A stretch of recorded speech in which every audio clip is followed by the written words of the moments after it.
ಉಪವಾಸ ಸೆರೆವಾಸ ಎದೆಗುಂದದೆ ಮುನ್ನುಗ್ಗಿದರು ಅವಮಾನ ಅತಿ ಬಹುಮಾನ ಎಂದರು ಕನ್ನಡ ಸಿಂಹಗಳು.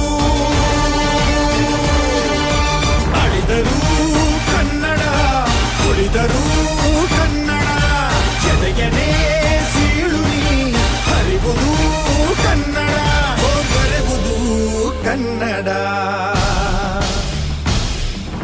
ನನ್ನ ಮಣ್ಣಿದು, ನನ್ನ ಮಣ್ಣಿದು, ನನ್ನ ಮಣ್ಣಿದು ಕನ್ನಡ ಮಣ್ಣು, ನನ್ನುಸಿರಲ್ಲಿ ಕಂಪಿಸು ಮಣ್ಣು, ಧಮನಿ ಧಮನಿಯಲ್ಲಿ ನರ್ತಿಸು ಮಣ್ಣು, ವಿಶ್ವಮಾನವತೆ ಸಾರಿದ ಮಣ್ಣು ಕನ್ನಡದಿ ಈ ಪುಣ್ಯವತಿ ನನ್ನಡೆದ